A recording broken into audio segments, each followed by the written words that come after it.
Davina sets the facial recognition scanner loose on the EU databases first, planning to widen the net if nothing comes back. The room is dim and warm around her as she works. On screen, the program churns through 15 silhouettes, each one a question mark.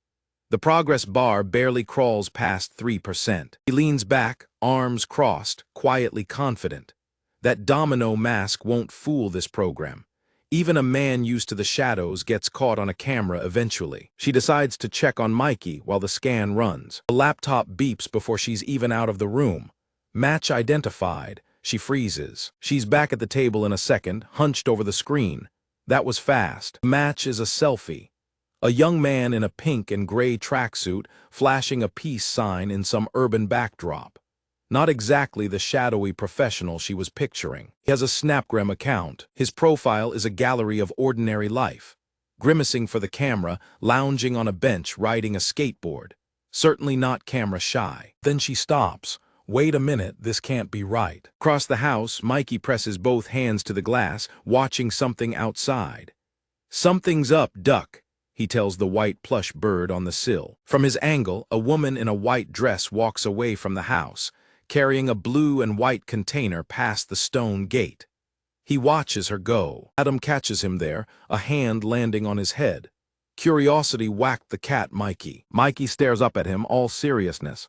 It's a saying, sheesh. That's all the warning Adam gets. Mikey bolts, duck under his arm, announcing that Agent Beak and the milkman are on the case. Adam reaches for him too late. Back in her chair, Davina is still staring at the screen. It's the only explanation, she says to no one or to someone on the other end of a call. Have you found him? The doorway fills with Mr. Angelini. He's holding a plate of food. You missed dinner. She flinches, then asks if Mikey ate. Aunt took care of it, he tells her. And then, with the plate still in his hand, he leans in. This takes precedence. He moves to look at the laptop, and Davina points at the screen. That's him. Mr. Angelini folds his arms, noting she found the man faster than he expected. Davina's eyes narrow. There's something odd. Photo fills the laptop screen. A shirtless young man in a blue beanie, all casual bravado. Mr. Angelini doesn't need to be told what to look for. Notice what's missing. The tattoo. There's no tattoo. Davina's mind races through the possibilities. A false positive. Mr. Angelini just keeps eating. She'd already ruled out a twin. Birth records are clear, he's an only child, so the tattoo must be recent. Unless, as Mr. Angelini points out, the man recently did 2 stints in a Russian prison. Mr. Angelini shakes his head. The photo is 2 weeks old. Fresh ink would still be healing. So either the man isn't who they think he is, or the tattoo is a lie. He delivers this revelation while chewing. Davina holds her ground. It's him. The tattoo was a fake. What if he knew he'd be caught on camera? He covers his eyes but leaves his shoulders bare. He wanted them to see the tattoo, to point their anger at an obvious culprit. Mr. Angelini's fist clenches, to force him to move against the bratva. There's one more thing. The man was born in Kakovic, Croatia. Those double-crossing fiends. He's on his feet pacing, the plate forgotten. Can she track him? She's already typing. The geotags on his photos make it easy. Mr. Angelini's expression softens, just a fraction. He made the right choice hiring her. Davina blinks, pardon. He turns to leave, telling her to let him know when she has the location. Stop. She needs to understand. What did he mean by that? He meant it as a compliment. She corrects him. She correctly estimated his worth. She's noticed how unusual it is for ENA to send a junior nanny. The headmistress only offered her the contract because he asked for her by name. So why did he choose her? He turns the question back on her. Why do you think? She's done being patient. The finger comes up and the accusation lands. Did he know what she was capable of when he hired her? He points out that her profile listed her computer skills. She's quick to correct him. Defensive network security, not hacking. And then it clicks. He knew. He played her, guilted her into admitting what she was, and she walked right into it. Wait. She steps forward, fists clenched, and draws the line. She won't use her skills to expand his crime syndicate. Door slams open. Mikey is standing there, clutching his stuffed duck, demanding to know what's going on. Mr. Angelini tries to wave it off as nothing. Mikey is not convinced. The child leans forward, and for a second it looks like he's about to drop it. No, he plants his feet, grabs his father's hand, and lets them have it. Don't lie to him. He's been doing his own security audit. Adam won't let him outside. The housekeeper bleached the front gate. There's a second guard at the back door. And the conclusion, delivered with a pointed finger and all the fury a 4-year-old can muster. They're conspiring, and he wants the truth. Mr. Angelini doesn't flinch. Adam was told to keep him inside so he wouldn't need a bath. The second guard is in training. The housekeeper cleans things. He was just reminding Davina what her job duties entail.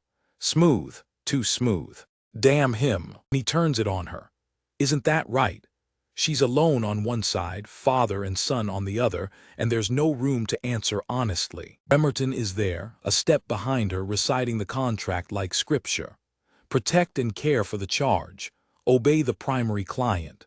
Davina closes her eyes. The contract is clear, but there's a caveat she keeps to herself. If there's a threat to Mikey, she has to act. She bows low, the picture of obedience. Yes, sir. The words cost her, but they buy her time. She straightens up and agrees, but the thought won't settle. Even this performance of obedience might be exactly what his father wants. Mr. Angelini says the words under his breath with Mikey still against his chest. Damn him. Davina makes her own vow out of that silence.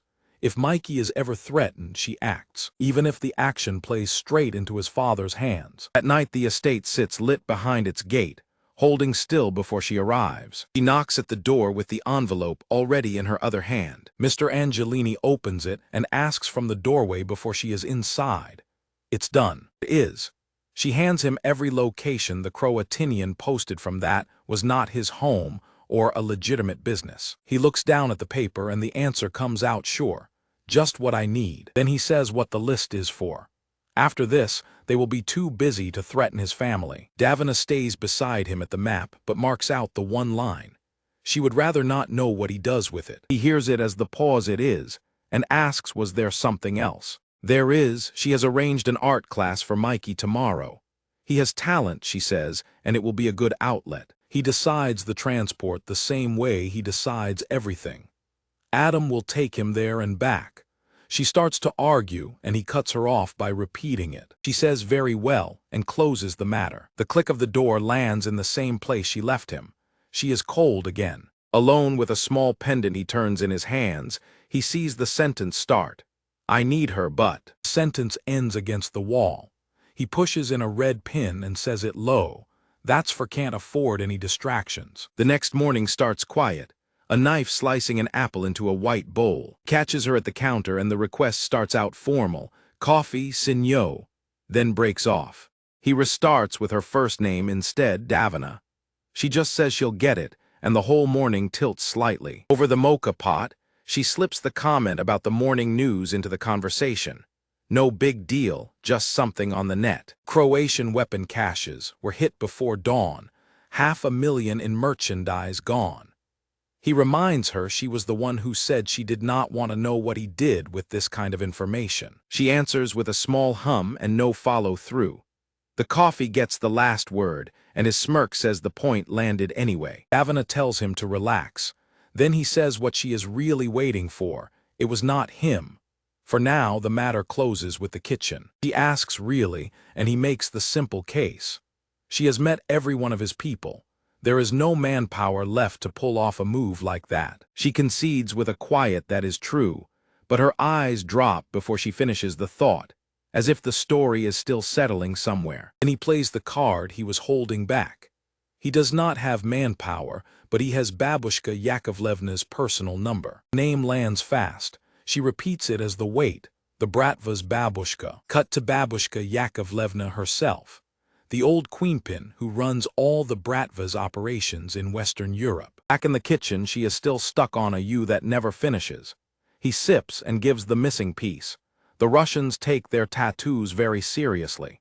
That is exactly why she is the one to know. He leaves with a plain have fun in art class, and she lets the first words out as he goes.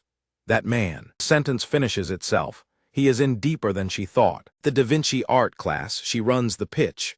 Nothing to be nervous about, it might be fun, someone might become a friend. The boy is not buying any of it. He crosses his arms and delivers the verdict with a flat stare. Angelini do not have friends. She tells him to at least try it before he decides, and then ends the argument by dragging him through the doorway by the wrist. The room reacts before he does.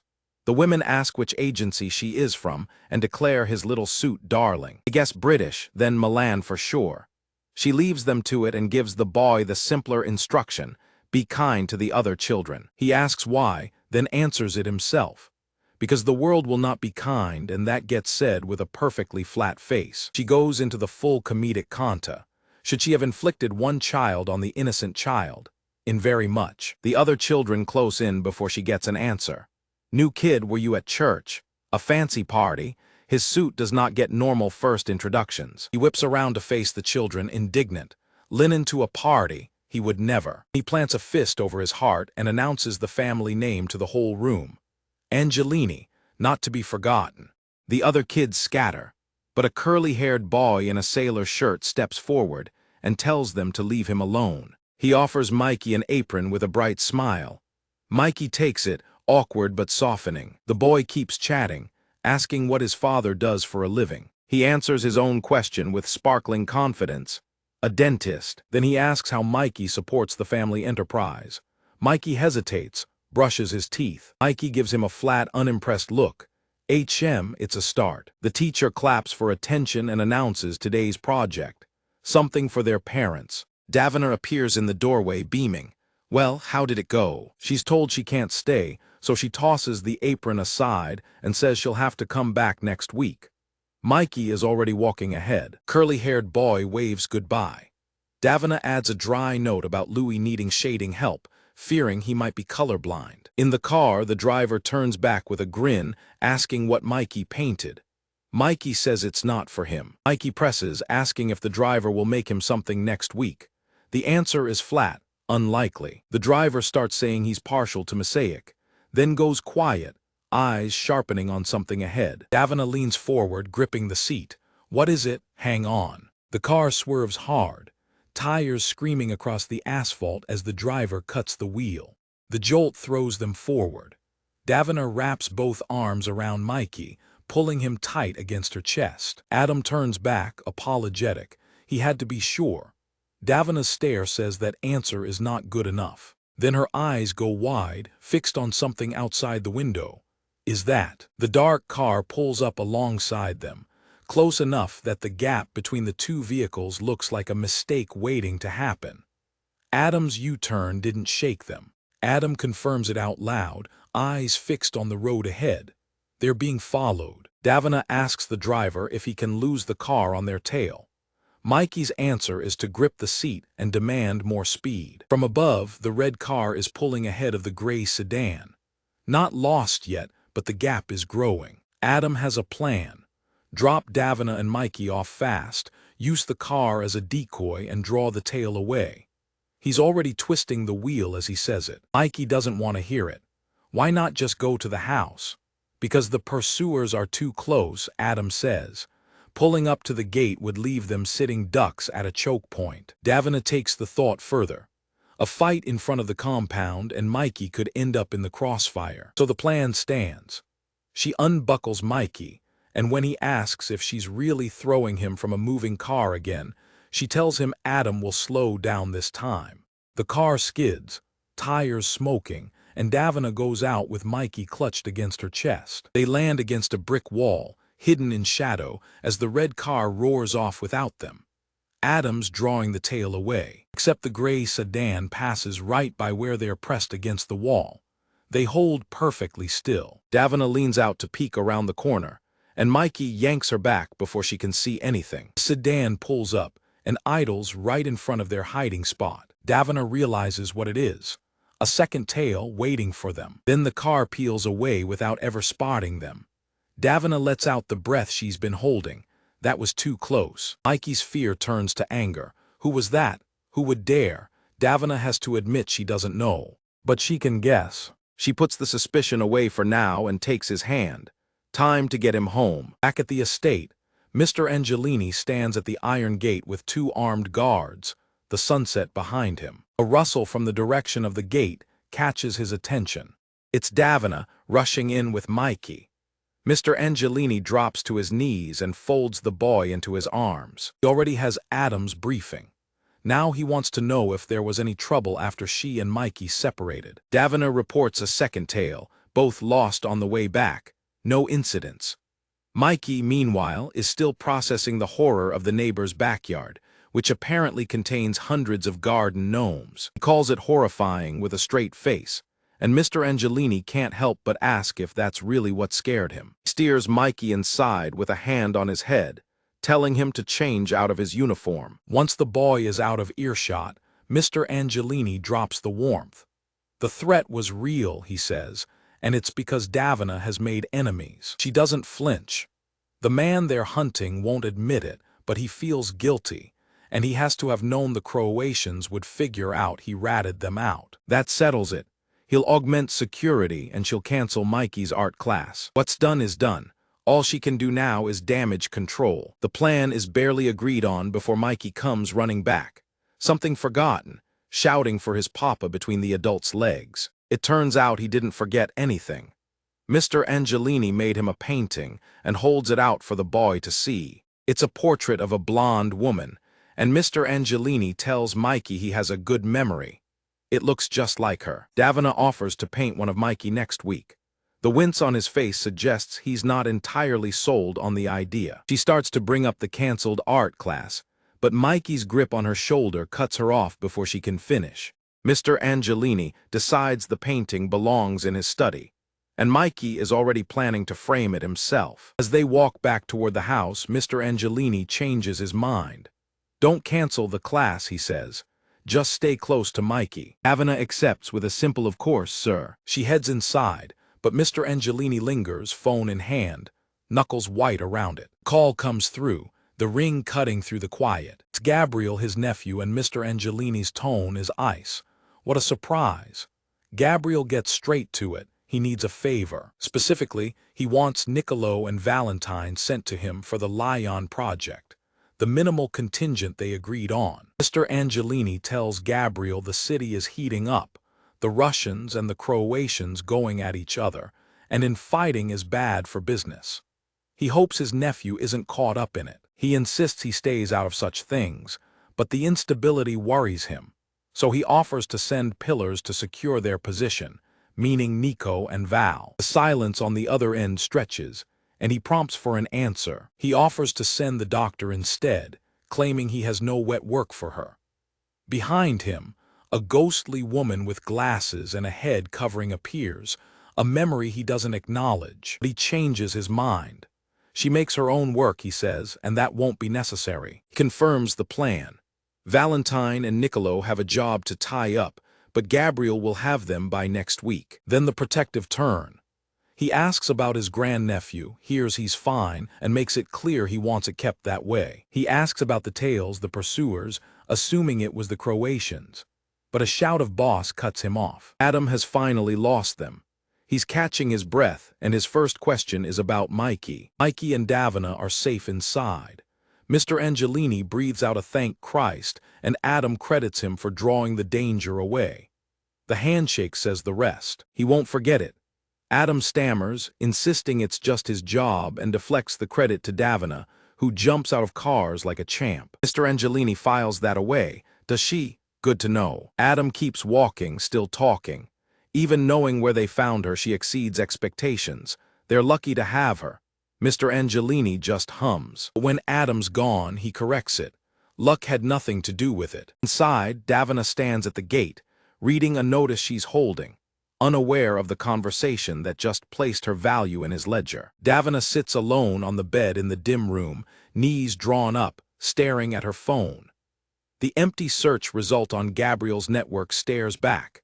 0 files mentioning a fire, 0 mentioning her family. Nothing on the network goes back further than a few months. No records of the fire, no trace of her family's name. The purge is too clean, too thorough. She reasons it out loud, the words hardening as she speaks. If they purge data on a schedule, then breaking into this system was pointless. The access means nothing if the records are already gone. She refuses to accept it. The Venetian Mafia is too old, too meticulous to run without paper trails. Somewhere the records exist. She just has to find where they keep them. The thought snaps into place like a lock turning. The mirroring software. The data it collects doesn't live on Gabriel's network at all. It gets routed somewhere else for safekeeping. She traces the logic out loud, the diagram forming in her mind. The house feeds to a red box. The red box feeds to a question mark. The data goes somewhere off the estate's grid entirely. The destination is a fortress. Serious firewalls, spoofed IPs, no admin access for Gabriel. But the network is expecting a packet from the mirroring software, and that's the crack she needs. Her eyes narrow, the smirk pulling at her lips. The firewall is waiting for data it trusts. She can forge that data. She can slip something through the gate disguised as a routine transmission. She pictures it as a gift box tucked into the data stream, a little present for the program to carry home. By the time anyone opens it, the damage will already be done. Davina presses 2 fingers to her temple, eyes squeezed shut. The kid's self-confidence is bulletproof. She's not sure whether to be proud or worried. Mikey holds out the gardening apron to Louie, who takes it with a bright thank you. Mikey mutters that he wouldn't want to stain the boy's clothes. Louie cracks up at the gardening uniform, and Mikey answers with a flat, deadpan explanation. His mother picks out his clothes. Louie finds it hilarious. Mikey does not. Mikey turns to the group, suddenly all business, demanding everyone tell him their names. Behind him, the chef watches with a wooden spoon, unimpressed by the tiny boss in the making. In the hallway, Bremerton asks how long Davina has been nannying. The answer is 2 weeks. Davina says it like it's nothing, hands clasped behind her back. Bremerton's composure cracks wide open. 2 weeks. But Davina looks so professional. The word lands like an accusation. Bremerton stares at her, coffee cup frozen near her chin, and says it like a verdict. Mythic. 2 weeks on the job and already she's a legend. Bremerton's been with this family for 8 months, and the kid still hates her. Davina's reply is a flat that's a shame. Nightmare pours out of her. The girl cries the whole way to tennis, eats nothing but yellow, and still calls her by the old nanny's name. Davina calls it challenging. When Bremerton asks about hers, Davina pauses. Her charge has his own challenges. Mikey's challenge is that he talks, and her hand gets there before the wrong thing does. A shot takes out the glass around her, shards bursting past her face. Davina doesn't flinch. She dives through the shattered window head first, straight toward the scream. She shouts Mikey's name, blood already streaking her cheek. The gunman has Mikey, and he's yelling for quiet while Mikey makes it impossible, clinging to his back and calling him an ugly goon.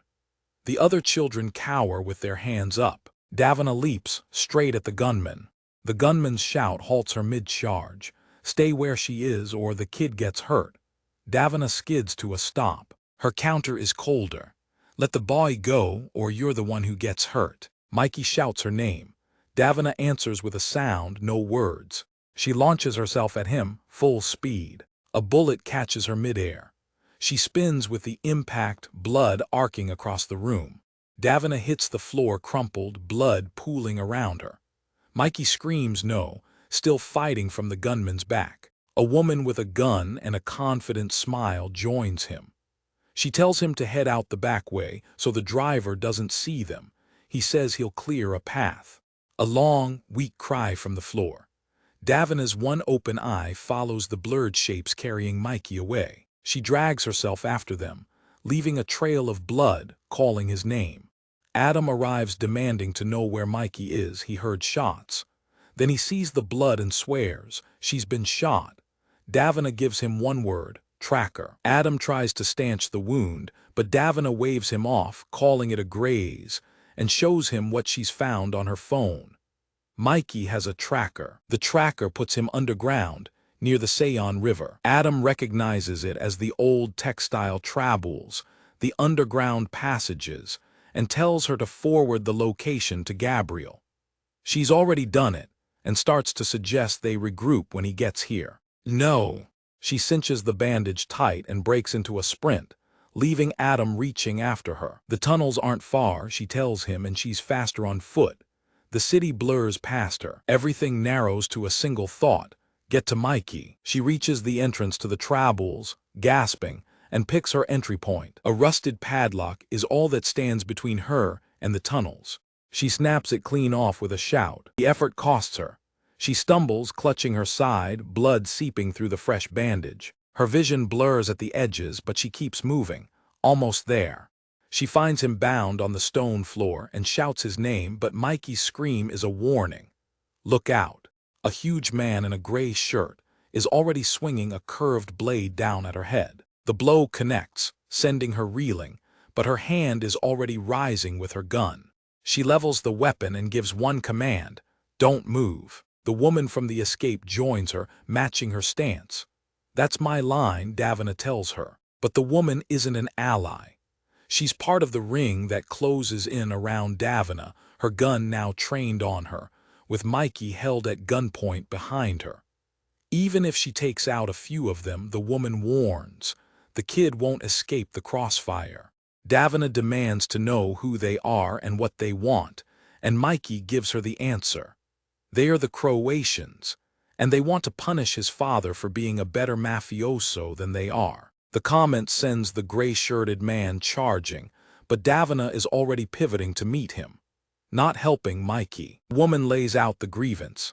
The Angelini underboss is muscling into their district, so the Croatians are setting up shop here. Mikey, still bound, cuts through the adult posturing with a single word. His name. Like it or don't, he tells them, but stay out of our way. A tied-up child shouting down armed adults, and somehow it lands. Davina's voice answers from the dark, warm and dry. Well said, Mikey. The standoff holds frozen. Two guns leveled at each other with a bound child between them. The ring of hostiles waiting for someone to twitch. Then the archway fills with three figures, backlit. Mr. Angelini steps forward, flanked by two operatives, and takes command.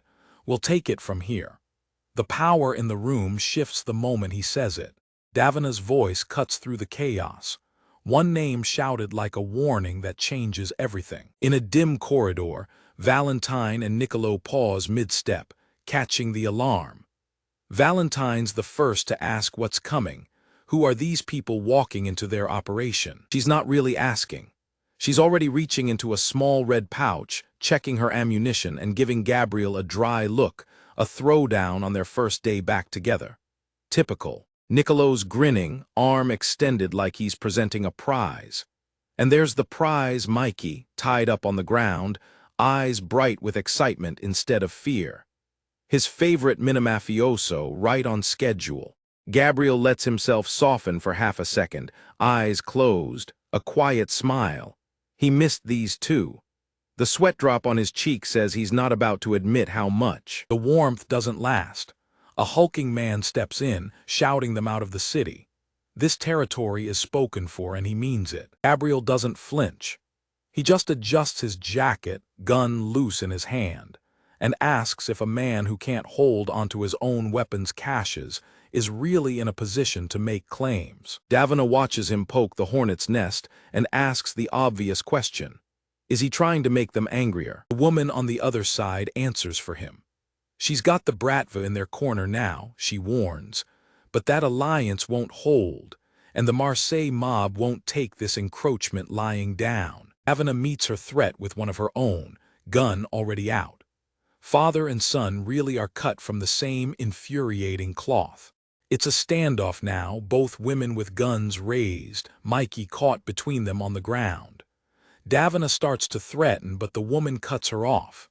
She'll do nothing. Davina doesn't blink. She calls the bluff instead, calm as anything. If the woman was going to shoot, she'd have done it the moment Davina walked in. She's already figured out the rest. This is the woman's home base. They weren't counting on anyone finding it. And after losing that many caches last week, Davina points out, the last thing they can afford is gunfire bringing the local gendarmes down on their own doorstep. Watching from the wings, Valentine has to hand it to her. Smart. Adam did warn them about this one. The woman's composure cracks. Face flushed, gun trembling in both hands, she tells Davina to shut her uppity mouth, and everyone in the room hears how much the words cost her. Mr. Angelini watches the exchange with cold, narrowed eyes. He's already made his decision. If that's the case, he offers, turning the gun over in his hand with a smirk. There's no reason they can't settle this like civilized mobsters. Valentine does the math out loud, casual as anything, apple in hand. 8 against 4, and that's generous, considering the nanny's already wounded. Even cowards would take those odds. The woman calls the bluff instead, demanding Davina and her people disarm first. Her voice shakes, but the gun stays level. Davina checks her weapon, skeptical, pulling the slide back before she'll hand it over. Mr. Angelini shows the safeties on, calm and expectant, a smirk playing at his lips. One of the men snaps. They can't afford to move again, so to hell with bullets, they'll beat these scum with their bare hands. All 4 of them charge as one. Davina drops, curling around Mikey in the spread of her coat like a shield. Mr. Angelini catches the gray-shirted man, with a punch that lands like a sledgehammer. Valentine's fist connects, snapping the man in the red jacket's head back. Davina's kick catches the bald man square in the face, Mikey still clinging to her leg. He crumples and Davina stands over him, fist raised. Group pushes forward, Davina leading the charge as the fight carries on. The courtyard falls quiet. Bodies lie scattered on the cobblestones, and Mikey calls out to his father. Mikey runs to him, arms raised. Papa beat them. Mr. Angelini looks down with a slight smile, and Mikey never doubted him. Niccolo smirks at her, a finger raised. Nice moves for a nanny. Valentine studies her, hand at her chin. She reminds her of someone, ever been to Verona. Niccolo catches her as she slumps, head falling forward. This one's lost too much blood. Mr. Angelini cuts the questions off before Valentine can press further. Everyone moves to the annex, and he calls Mikey to his side. Davina insists she can walk. He answers by lifting her into his arms, the blood on her sleeve making the argument for him. His voice softens as he tells her to rest. She's done more than enough. For once, she doesn't argue. Her eyes close, and the last word she gets out is rest. She wakes bandaged and propped against pillows, and everything hurts. Niccolo warns her not to move too fast. Val stitched her shoulder, he says, though she's no doctor. Davina repeats the name, surprised. He introduces himself as Nico, his partner as Val. Davina gives her name, but he already knows it. Adam gave them an earful about the nanny who takes bullets and hacks cars. He calls it just doing his job, same as hers. Davina doubts it's the same at all. He turns to leave, then delivers the message. Gabriel wants her on bed rest for at least a day. She starts to ask about Mikey, but Mikey's watching a movie with his father. He glances back with a smirk. Nobody's going anywhere, including her. Sweet dreams, elite nanny. Alone again, she pieces it together. Gabriel did reinforce security after all, and these two know him well enough to be old friends. She eyes the tablet on the bedside table. Bed rest, she decides, should be productive. She taps it open, expecting the mirroring software to lead to Gabriel's backed up files. Instead, she finds a whole network. Security cameras, computers, smart doors, dozens of accounts, layers of administrative access. She narrows it down to the main Angelini compound in Venice, and goes hunting for their archives. Then she finds them. Archived files, her eyes go wide. The file is labeled Diavolo. She taps it open. The folder holds over 200 files. Racetracks and gemstones, numbers games, deals that go back decades. The records confirm it.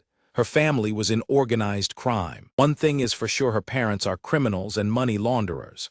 By the looks of it, moving cash through casinos and pony races, rare gems through the black market. But where did it go wrong? She pulls up the tablet and types in a search, Diavolo and fire, determined to narrow it down. The screen crashes. A warning triangle, a crash, and she's thrown out of the network. Someone booted her. Not a glitch, an active expulsion. Her eyes harden. Time to take a serious look at Gabriel's cybersecurity. On the other side of that intrusion, a slender figure watches from a wall of monitors. Nice try, little mouse. What was she looking for? And how did she get inside the house? In the bright kitchen, Valentine is on the phone, telling someone to switch up the guard rotation on short notice, keep them on their toes.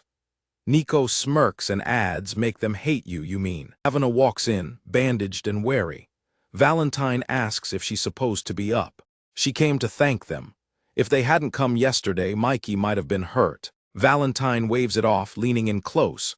Don't mention it. That's why they are here. Nico explains they were just discussing how to avoid a repeat of yesterday. Davina blames herself. Continuing the art class was a mistake. They tailed them from there, and the ambush was predictable. She won't be so predictable again. Valentine looks intrigued. Gabriel already told them it was his call to continue the class. Nico tells her she doesn't have to cover for him, not with them. They are family. Then he asks how long she's worked with Mr. Angelini, and Davina is caught off guard. Valentine answers for her. They were his original team, well before he took over as underboss last year. Niccolo explains that he and Valentine were made capos before Gabriel was reassigned, and that Gabriel called in a favor to get them back on his team. Davina asks if Gabriel has only been underboss for a year, and Niccolo's surprised that she didn't know is answer enough. Gabriel was made second in command right after his wife disappeared.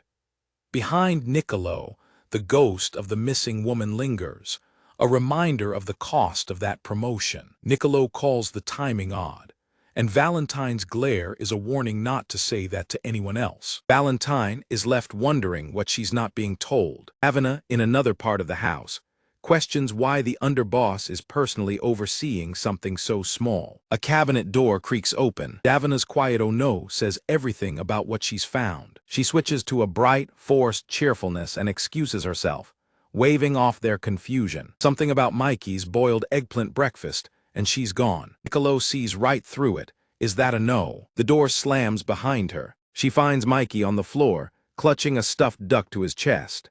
He's been crying. Valentine announces they were just leaving, the tension of the earlier conversation still hanging in the air. Niccolo ruffles the boy's hair with a casual tough luck, pal. Davina scolds Mikey for eavesdropping, but he looks up at her and says he already knows what they were talking about. She asks if that's right, her voice careful. Last year, bad men came and took his mama away. His papa took over as second in command to have the power to find her. In the flashback, Gabriel and Raphael make that pact, a father and son bound by a missing wife and mother. Stained glass memory frames her like a saint, halo and all, with the broken pieces scattered below. But he never did. Back in the kitchen, Davina kneels to his level. They got his mother's ring back, she starts, but the sentence trails off. She pulls him into her arms instead. It's okay, she tells him, just let it out. Mikey pulls back, wiping his nose, trying to compose himself. His papa thinks he's going to be next, Mikey says. Davina's answer is immediate. No, she won't let that happen. But Mikey shakes his head. She can't stop it. Bad things happen all the time, he says. The only way to be safe is to be worse than the bad things. Davina can't hide her shock. A child should not have learned to think this way. One day, he tells her, he'll be the underboss.